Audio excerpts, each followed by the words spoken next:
The bells of the convent rang for the final time. High in the hills of Thessaly, where olive trees trembled under the cold autumn wind, a small group of nuns gathered inside their dim chapel. They prayed beneath walls covered in cracked frescoes, where saints' faces had long been worn away by time and sorrow. On the distant ridge, fire flickered. Ottoman banners were already visible, red cloth rippling like sparks in the mountain air. The sisters knew at once what that meant.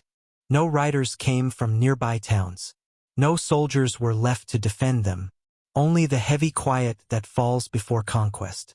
Their abbess, Sister Eleni of Larissa, stood before the altar holding a silver cross that had survived a century of storms.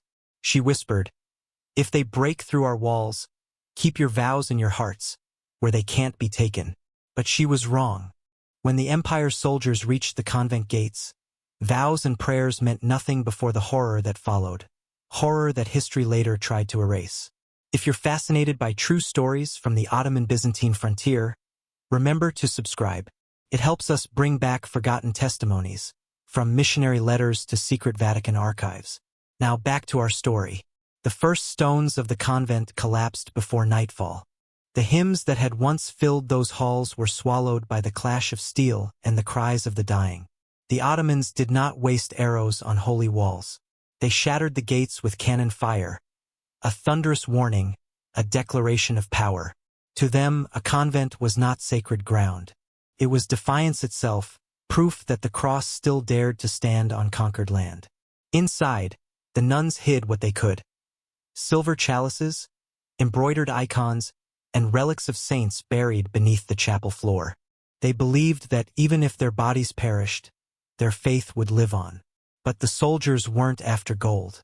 They sought proof, evidence that they had destroyed not only the enemy's armies, but his God. By nightfall, the surviving sisters were driven into the courtyard. Torchlight turned their white robes into waves of gold and shadow. They were told they would be taken before the Pasha, a promise few would live to see. What came next became legend, so terrible that even church chroniclers avoided describing it. By dawn, the convent lay in ashes. Smoke curled above the refectory, where the women had once shared bread and silence. Ottoman flags hung from the bell tower, signaling that the resistance was over. Yet something unexpected broke the silence. The soldiers, waiting for cries, heard singing instead. Bound with rope, the surviving sisters began to chant. A hymn not of despair, but of defiance. Agnus Dei, Lamb of God, who takes away the sins of the world. Their voices shook, but did not break. The Ottoman captain, uncertain whether to mock or silence them, ordered the abbess forward. Eleni still held the silver cross from the altar. The captain offered mercy. If she renounced her God and accepted their faith, her sisters would live. Her answer sealed her fate. "My life is already given," she said. "What more can you take from me?" The captain hesitated, perhaps moved, then turned away, leaving her to his men. What followed was never written in full. Even Ottoman records, proud of victory, referred to it only as discipline for those who defied reason. Yet years later, her name resurfaced in European letters, Eleni of Larissa, the nun who would not kneel. By midday, the convent's bells had been melted into coins, and the cross from its roof sent east as a trophy. But soon, rumors spread through nearby villages. They said that when the wind passed through the ruins at night, one could still hear women's voices, not crying but praying. The smoke had barely cleared when the march began again. What remained of the order, 22 women in torn habits, were forced south toward the coast, their ankles bound, watched by Ottoman horsemen. To the Empire, they were not prisoners of war but trophies of triumph, living proof that even sacred walls could fall. The road ahead was merciless, scorched beneath the weight of the sun. The sisters, who had never stepped beyond the monastery's gates, stumbled from thirst and exhaustion. When one fell, another raised her veil so it wouldn't be crushed beneath soldiers' boots. A final gesture of dignity in a world that had forgotten mercy. Their abbess was gone, yet her final words lingered among them. "If you cannot hold the cross, hold each other." After 7 days of walking, the captives reached the port of Volos. Waiting there were Ottoman galleys, ships built not for comfort but for command. The women were herded aboard, their wrists shackled to wooden benches once occupied by slaves and criminals. As the sails filled with wind, the shores of Greece vanished beyond the horizon, and with them, every trace of the life they had known. The ship's overseer, Yusuf Aga, kept meticulous notes: cargo, spices, coins, textiles, and religious captives. It was his ledger, discovered centuries later in the archives of Istanbul, that confirmed a story once dismissed as myth. The voyage to Constantinople lasted 12 days. Storms battered the deck, salt burned their wounds, and hunger carved hollows into their faces. Yet what broke them most was not pain. It was silence. No one spoke to them except to issue commands. They moved like ghosts between the sea and sky. At night, the youngest, Sister Magdalena, whispered psalms so softly they nearly vanished in the crash of the waves. Her voice was weak, trembling, but those chained beside her, Greeks, Serbs, Italians, turned their heads to listen. For a fleeting moment, even the sea seemed to fall still. When the ship finally entered the Bosphorus, the sisters saw the skyline of Constantinople rising from the dawn, its domes and minarets glowing like blades of light. Across the strait, the city seemed alive, breathing power. For centuries it had been called the city of the world's desire. Now it would become their cage. From the docks, they were paraded through narrow streets crowded with merchants, soldiers, and slaves. The locals paused to stare. Christian nuns among captives were a rare sight, even in an empire built upon conquest. They were led past the ancient walls of Blachernai toward the imperial district, where their fates would be decided. Beneath the shadow of Hagia Sophia, the former heart of Christendom, they were forced to kneel. As the call of the muezzins echoed across the city, one of the sisters whispered, "We are home, but it is no longer ours." Before dawn, they were taken into a marble courtyard surrounded by towering columns. This was not a dungeon. It was the Divanai Humayun, the imperial council where the sultan's word ruled above all others. Here, captives were not judged by kings or priests, but by empire itself. For the nuns of Thessaly, faith would now be weighed against the laws of conquest. At the center of the hall sat the Grand Vizier, his expression unreadable. To his left, scribes waited with ink and parchment, ready to record everything: names, ages, and fates. Each word would be entered into registers that still survive, their pages darkened by wax and centuries. The sisters stood in torn robes, eyes lowered. Through interpreters, they were told that the Sultan had granted mercy, on one condition.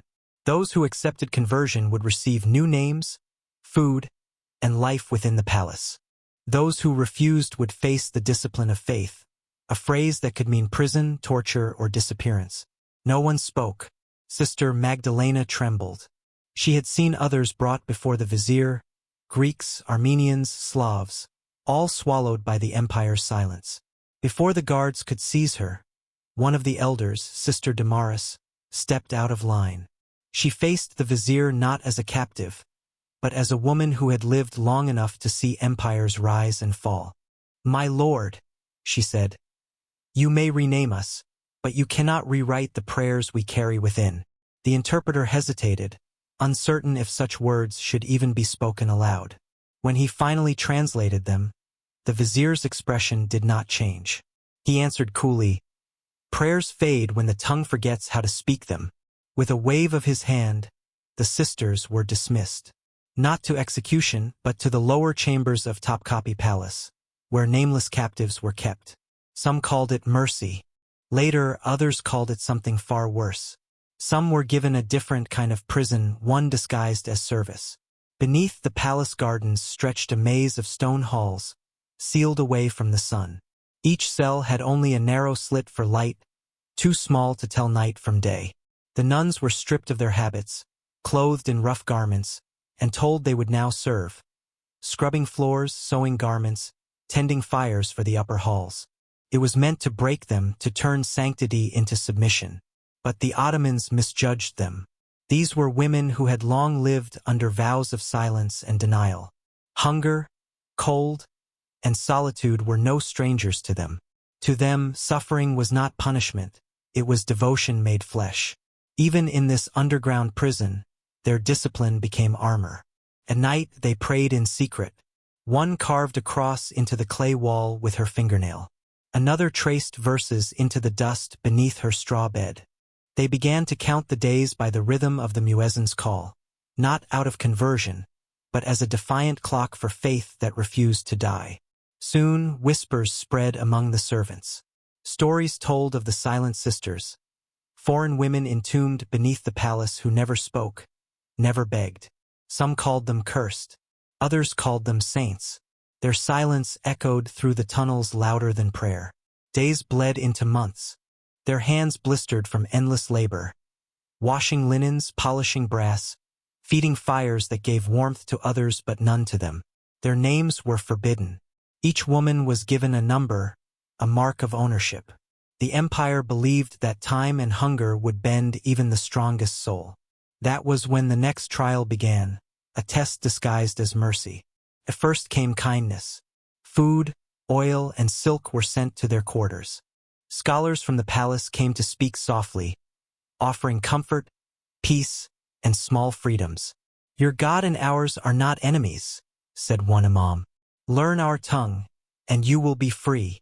But they all knew what that freedom meant, to forget who they were. To forget was the only sin they could not commit. Sister Magdalena, once frail and trembling, became their strength. She whispered fragments of scripture remembered from their convent. Half-lost verses reshaped into prayers that kept them alive. Even incomplete, the word endured. When persuasion failed, the masks fell. The torches were extinguished, food rations halved. The kind voices replaced by silence and darkness. One by one, the sisters were brought into a narrow room where scribes waited. Each was ordered to repeat a single phrase of submission. Those who obeyed were allowed to live within the palace walls. Those who refused vanished. It was not one moment of cruelty, but a slow, deliberate breaking of the soul. Faith was not ripped away by force.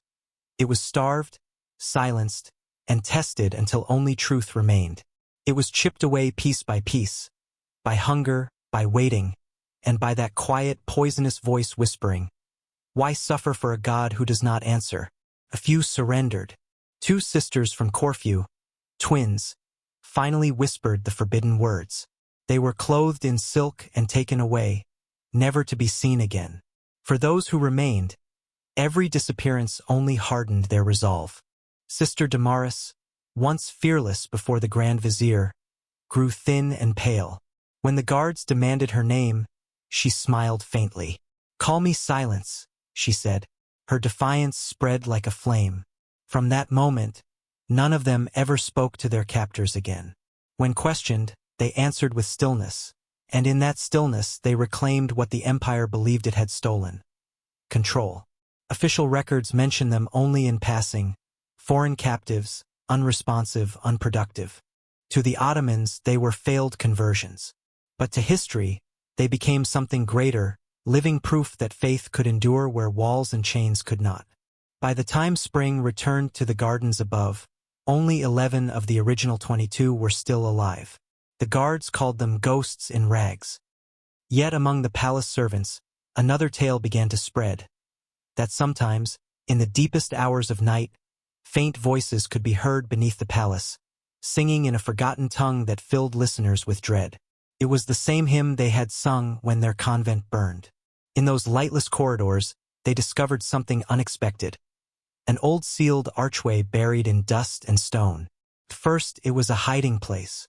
Then it became sacred. They used broken pottery for candle holders, a scrap of linen for an altar cloth. From a fragment of shattered glass, they shaped a rough cross. Each night, when the palace slept, the survivors gathered in this secret chapel. No hymns, no sermons, only whispers. Each woman knelt and shared a memory. A home, a church bell, the smell of bread before dawn.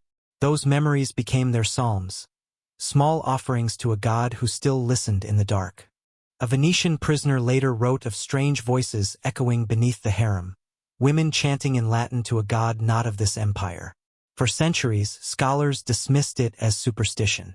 But when excavations began beneath the Topkapi ruins, archaeologists uncovered a small chamber carved with Christian symbols, silent proof that their prayers had never ceased. On one wall, a Latin phrase remained, half erased by time. Lux in tenebris lucet, the light shines in the darkness. That discovery changed everything. It proved these women had not simply vanished. They had left their mark, a rebellion without swords, carved in stone. Inside the hidden chapel, Sister Magdalena, once frail, now the heart of their faith, began to mark the walls with charcoal. She could not write names, so she drew symbols instead. A bird for each sister still alive, a flame for everyone who had been lost. When a new bird no longer appeared, it meant another had disappeared. The guards never found the chapel, but they noticed the change. Despite hunger, cold, and captivity, the women moved with calm. So still, it frightened their overseers. The officials called it madness, but the scribes saw something else entirely. They had discovered a strength not born of this world. Their secret worship lasted for months, perhaps years, and though the empire erased every trace of their names, the chapel became their final act of defiance. Not through violence, but through faith that refused to die. By the time a new sultan took the throne, only a handful of sisters remained, aged, worn, nearly forgotten. Yet beneath the palace, their secret chapel endured, silent, hidden, eternal.